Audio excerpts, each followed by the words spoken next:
guys, it's Becky Hall from Champion Briefs. We're going to do a topic analysis on the December Public Forum Resolution, which is resolved on balance. Standardized testing is beneficial to K-12 education in the United States. On the topic lecture, I'm not really going to talk about individual arguments. You can find all of those in the brief. There was a lot of research done by a lot of very talented researchers to find unique arguments and very strong links. So I'll let you explore those individual ideas through the brief. Mostly I'm going to use this topic lecture to discuss some important background information and kind of give you a picture as to the landscape of education reform and what's happening right now, as well as some things you need to be aware of heading into every round so that you're as successful as you can be. So first off, we're going to talk a little bit about when the federal government started to become involved in education and kind of where does this topic and the discussion about education reform, where did it begin? So in 1965, Johnson passed the Elementary and Secondary Education Act, or ESSA, and it was really the first move from the federal government to become involved in education. So prior to 1965, almost all of the education was left up to the states, so they were in charge of creating rules, enforcing standards, whatever the states decided needed to happen on an individual state level. That was up to them. So in 65, the federal government tied it provided funding for elementary and secondary schools, which the federal government hadn't done before. And so they used that to give to states, and in return, states had to create some type of accountability system and some way to measure student performance. And it originally started by looking at test results. So the big push to looking at standardized tests wasn't really as big of a thing in 1965, but it started to get the ball rolling and started to call into question, what types of tests could be fair enough to administer on a nationwide level. So 65 is really when you start to see this push from the government, and I think arguably there were very good intentions with the ESSA, right? So it guaranteed that all students had equal access to education, regardless of race, national origin, creed, etc. And it also guaranteed that students would have some type of funding at their schools, right, when it gave out the federal funding, which was completely left up to states prior to that. So I think that there was arguably some very good intentions in the ESSA, and that's something that we're going to discuss a little bit later. So the important thing to note is that 1965 is really when we started to see a outreach from the federal government towards education and ensuring that our students were learning what they supposedly needed to learn during their K-12 time. So an important thing to note is that since 1965, the ESSA has been reauthorized every 5 years. So really, anytime there's a change in federal educational policy, it's when the ESSA is up for reauthorization. So in 2001, when it was up for reauthorization, which would have been like 2000, but they kind of delayed it a little bit, that was when they passed the No Child Left Behind Act. It is up for reauthorization this year, and we'll discuss what's happening towards the end of the lecture on the federal level right now. But just be aware that the ESSA was the original piece of legislation and initial action that set the ball rolling in terms of creating and enforcing standards at the federal level. So like I mentioned earlier, in 2001 was when No Child Left Behind was signed into law, implemented in 2002, so it would have been part of the 2000 reauthorization, so every 5 years. So NCLB essentially was a much more specific and blanketed approach to ensuring students had access to education. So the ESSA required that states had some type of accountability system put in place to measure student performance, but NCLB required that those accountability systems be built upon standardized test results. So with NCLB, you had to take standardized tests, and then those test scores were used to identify schools and districts that had students who were performing lower than their counterparts in other areas across the country. once again, arguably, I think you can make a pretty convincing case that NCLB had really good intentions, right? They wanted to point out schools that needed a focus and attention from the government, and maybe that needed a little bit more help, although NCLB didn't really lay a lot of groundwork as to how that help would come about. But I think you can effectively argue it had pretty good intentions. NCLB was very structured in that if schools did not meet the specific benchmark in proficiency, so students took tests in reading, writing, and math, and if they didn't meet that proficiency level for their grade, schools would be flagged as schools that needed improvement. So if you failed the first 2 years to meet those proficiency standards on like an overwhelming basis or the majority, you would be labeled as needs improvement by the federal government, and you would be required to submit a 2-year plan on how to improve your proficiency in the subject area that your test scores indicated you needed assistance with. When it came to the 3rd year, you had to provide supplemental education as well as free tutoring for all of your students.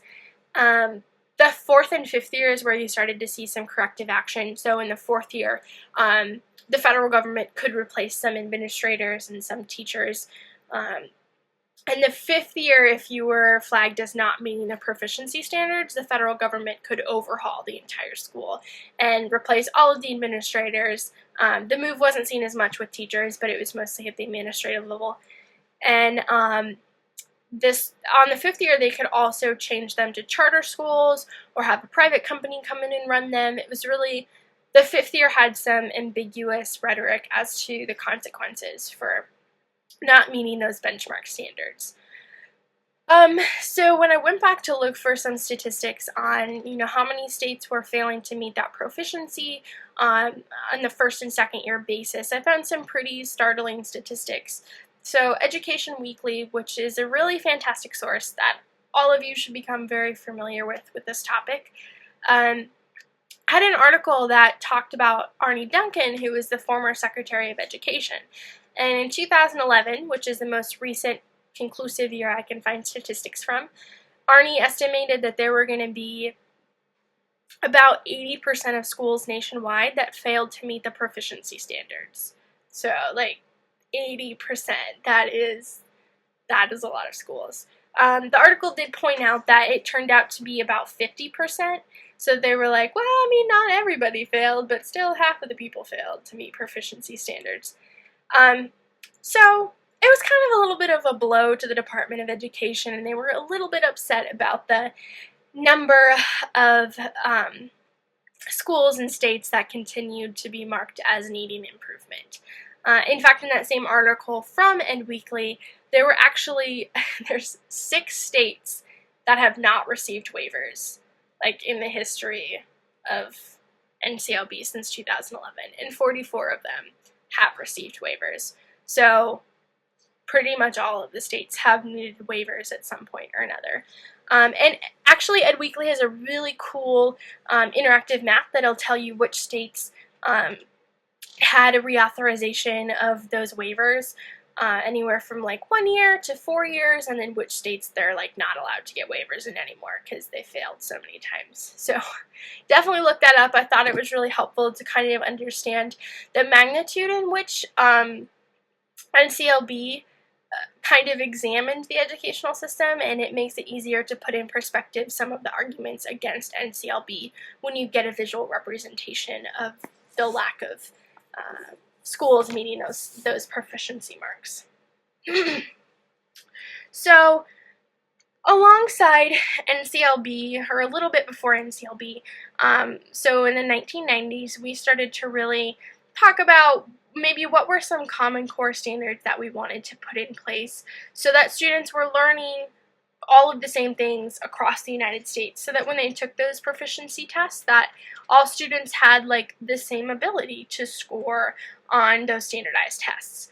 So in 2010, the Common Core standards were enacted, and there were 42 out of 50 states that had originally signed on to accept the Common Core standards. So that meant they accepted a lot of money, and then they promised that their their curriculum would include Common Core standards. So it was specific things in math and science and history to ensure what the legislatures thought was a successful student performance on standardized tests.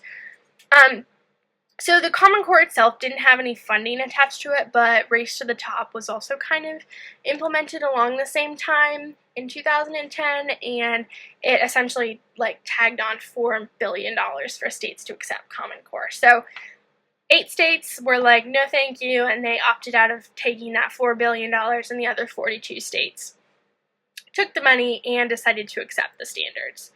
So since 2010, 9 states have withdrawn, and 4 states are considering withdrawing. And it doesn't sound like a lot, but when the majority of funding for educational systems is made up by taxes and funding from the state level, that many schools or that many states being willing to give up $4 billion from their educational budgets is a huge deal. If you look up the statistics on the percentage of income for schools, most of it's not from the federal government. It's from the state level. So this is like a new capital flow that they were ready and willing to give up because they were so displeased and frustrated with the Common Core standards. And a lot of the critiques that I've been reading about Common Core have all discussed how really, when the Common Core standards were created, there was a lot of room for discussion about things they could improve on and ways schools could adopt it so that students could truly improve their educational performance and experience and overall knowledge. But since 2010, a lot of the critics have argued that there's not a platform to raise criticism about Common Core. The government didn't leave that as an option. So it's this blanketed approach that was implemented in 42 out of 50 states, and if you have a problem with it, you have to give up the money and opt out. You can't change it. So a lot of people were pretty upset about that. So those 3 things, so the ESSA, NCLB, and Common Core, have really set the stage for the debate and the resolution that we're discussing today. Earlier in the video, when I mentioned how we would be discussing the current renewal of ESSA, we're going to talk about why that could be important for the resolution right now, and what types of implications that might have throughout the month of December. So right now, the Every Student Succeeds Act, or ESSA, is the new form of ESEA. So Every Student Success Act is the new federal push to improve or reform education. And it was actually passed by the House on November 30th, so that was yesterday. So it's the happening thing in Washington currently. And what it would do is remove the federal government from most of the educational policies. So it devolves a lot of the power back to the states, which has really been seen as a win-win for Republicans and surprisingly Democrats post the NCLB and Common Core failures, which the media has stacked it up to be. What the ESSA would do is that it would leave the ability for states to determine what to do with test scores. It would give them that choice. So there would still be required standardized tests that had to be taken, but states would really get to make the rules as to how much those tests impacted teacher evaluations, impacted school performance, and then they would get to choose what to do with the data. So it would also remove federal funding, is what the stuff that I have found on the current form of legislation. Now, that can change as it heads to the Senate and they start to do rewrites of it. So just so you're aware, make sure you are up to date on what's happening with ESSA. There's supposed to be a vote in the House. They had a preemptive vote and everybody was on it yesterday, but they're going to have the final vote on December 3rd. And they hope to have it on President Obama's desk by the end of the year. So keep paying attention to what's happening there, because if those tests, or rather if ESSA is passed and the federal government takes a backseat approach to education reform, I think it could potentially change the discussion about, what is actually beneficial to education in the United States, right? With NCLB, Common Core, ESSA, there's a pretty clear picture that beneficial to education has to do with whether or not students are performing well, because under that legislation, the framework that they set up was if students perform well on the test, then schools are doing well. So be aware that the climate in Washington and decisions made there could have pretty significant implications on what's being discussed in the rounds. Additionally, you need to make sure you know exactly what's happening in your state, whether or not your state accepted the Common Core standards, opted out of the Common Core standards, if they've received NCLB waivers. If your legislators support ESSA, you need to know exactly what's happening. Most of your judges are going to be teachers or college kids. Regardless, they'll all have had experience in the educational system, so you really need to know make sure you know what you're talking about on this topic. If you stand up and say something that maybe you're not quite sure about or just isn't true, and you have a teacher as a judge, that probably is not going to go over well for you. So the more familiar you are with your state's rules and the tests that are administered there, the better that's going to go over for you. So make sure you're aware. I don't think I can stress that enough. So overall, make sure you understand the history, what's happening with the Every Student Success Act right now, and make sure you know what's happening in your individual state. And I think those are all the tools that can give you a good foundation to have some great success in December. Make sure you check out the brief. Once again, there's some pretty fantastic arguments. So good luck. Have fun.